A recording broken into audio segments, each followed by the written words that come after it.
Hey, Fail Females! So welcome back to another episode of Fail Film Friday. In today's case, we're going to be discussing the case of Marjorie Orbin. She was actually a showgirl based out of Arizona. So this is a case out of Arizona. And so while this case may be somewhat well known for some of you who were alive and living in Arizona or around Arizona at the time, I feel like it was a very interesting case. And so that's going to be one of our two cases today. And so let's just go and get started. But if I lay down and I play dead and I stay dead, baby, you'll get sick of being the monster out of my head, under my bed. Think you're something out of my nightmares, standing right there. But if I lay down and I play dead and I stay dead, then will you get bored of killing me? And so Marjorie Ann was born on October 29th, 1961. Allegedly, when she was 18, she was told that she couldn't have kids due to a condition. I couldn't exactly find what that condition was. I wanted to assume it was just regular infertility, but I honestly couldn't tell you. When she was 24, she had actually met Jay Orbin for the first time. Jay was born on September 8th, 1959, and was the second of three children, somehow all starting with the first letter J. He had an older brother named Jake Jr. who had asthma and apparently needed a dry climate to live in, so that's why they were living in Arizona.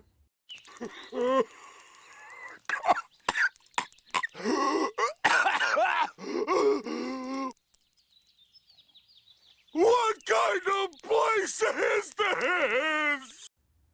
And so the family that he grew up in, they were basically living paycheck to paycheck, but they went to church regularly.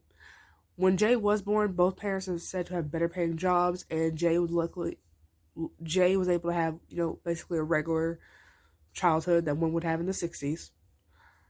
He had actually started a landscape business after graduating high school in 1977, along with bringing his older brother, Jake Jr., with him. The next year, they would buy a house together. Their downfall would come sometime during the 80s, and Jay would end up investing money into a comedy club, and it lasted for several years before getting shut down as well. And so this is where the point where he meets Marjorie. Jay would fall in love, but Marjorie wanted the high life. She still wanted to be free, no relationships and stuff. So then Marjorie went back to Florida and started working for Michael L. Peter, who apparently was a multi-millionaire that she had known since she was 17. Michael had landed her a star role in the film No More Dirty Deals. They had lived together for several years and were even engaged. However, they eventually broke up and she moved back to Vegas. Apparently, they broke up due to him being unfaithful. And so then Marjorie became a stripper, and she basically felt that she had everything that she ever wanted except a baby. And so it said that by the time she was 35, she was apparently married 7 times. Damn! These relationships would stay in the honeymoon phase until she was bored and would leave. And so Jay was a businessman and searched for her every city he went to. When he finally found her, he offered her marriage and fertility treatments so that she could get pregnant if she moved to Phoenix. She only agreed under the condition that she would leave after 2 years if there was no baby. They do move to Phoenix, Arizona, but get eloped in Vegas first. So now they're officially married. The fertility treatments were making her sick, but she said it was worth it if she could have a child. Luckily, they did end up having a child named Noah. She would be controlling her son's every move, even dyeing his hair blonde, so that way he didn't even look like his father. So after getting everything she wants, because remember, the baby was the last thing that she wanted to get, she chooses to get rid of Jay. And so on his 45th birthday, which was September 8th, 2004, Jay had returned from a trip early due to Hurricane Francis, because apparently he was in Florida. He would end up being shot and killed in his garage. She would freeze the body and dismember it with tools that she somehow was knowledgeable about. The body was frozen so that there would be no blood or smell. And then Marjorie then proceeds to go on a shopping spree. She had bought a piano, repainted the house, new furniture for outside, and new water fixtures. When his mother, because obviously that's his mother, so she was worried about him, as a mother should be. She told him not to worry, that he'd have returned, but quickly went on another trip. And so then after a week, Marjorie would call the police after pressure from family and friends, because apparently none of them had heard from him at this point, because remember, he is deceased. And so when asked by a detective for Jay's license plate, she said she would give it to him, but never got back into contact with him. That's suspicious. That's weird. That same detective would call her and tell him that they divorced for tax reasons. Within weeks, Marjorie had a new man named Larry Weinsberg, a production manager that she had met at the gym. Larry! Oh my god. Larry! Marjorie was asked to take a polygraph. A warrant was served for the house, and Larry opened up the door ready to fight the SWAT team, where she was tased soon after.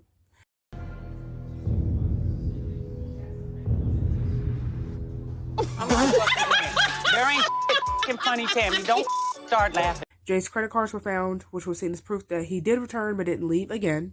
Gotcha, bitch! Marjorie would have got away with it, but without a body, she couldn't get insurance money. She couldn't get insurance money for at least 7 years. He puts his remains in a box and leaves it in the desert, where she knew someone would find it. On October 23rd, 2004, someone actually would find the remains of Jay's body. Apparently, it was out somewhere in the desert, and they would find his torso, cash, and a bullet. An autopsy was obviously done. Marks found on his body matched tools in his garage. Gotcha, bitch! Marjorie was asked about what happened, and yet was somehow released afterwards. What? What the fuck? I guess they still somehow didn't have enough evidence to tie her specifically. Receipts were later found for mops and cleaning products for the day after Jay went missing. Marjorie was even seen on camera buying the same bin his body was found and using his credit card. You are so dumb. You are really dumb.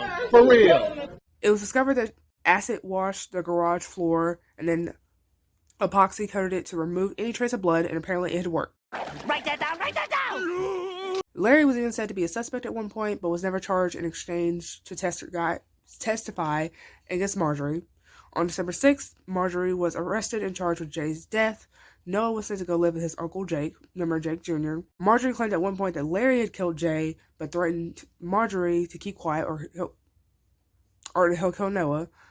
She admits to covering up the murder, but was never, she never admits to actually, committing the murder. The gun or the saw used in the murder and dismemberment to this day has somehow never been found. While in jail, Marjorie allegedly told a cellmate named Sophie Johnson the details of how the murder happened and how the body was dismembered and disposed. Her arms were cut off. Her legs were cut off. Her ears were cut off. Sophie, of course, lets the police know. The defense tried to write her off as just another jail snitch, despite her receiving nothing in exchange. So, normally, in those cases, you'll get, time off your sentence, unless you have, life or something. But she literally got nothing in exchange, apparently. So, Larry would testify that Marjorie tried to seduce him. They then tried to discredit Larry with the fact that he tried to fight a SWAT team. Hairs were found that belonged to neither Larry or Marjorie, so we don't even know whose hairs those were. And then her ex-fiancé, Michael Peter, actually defended her, saying that he wanted her back, but didn't have the heart to separate Noah from Jay. Because remember, Jay was Noah's father. And so Marjorie would have never taken the stand.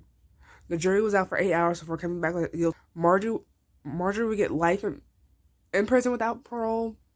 She would go on interviews telling people how she regrets not telling people that Larry killed and even dismembered his body. And her version, she claimed that she had no part.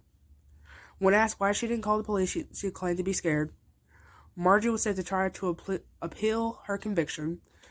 And so, last I heard, she's still in prison. So, obviously, I guess that appeal failed, or it just hasn't went through yet. And so, Jay's family is actually said to celebrate his birthday every year in memory of him. And so, that was a very tragic case of the death of Jay Orbin. And so, I guess if you guys have any more fatal females you want me to discuss on this channel, I happily will. And I'll see you fatal females the next one. Bye. But if I lay down and I play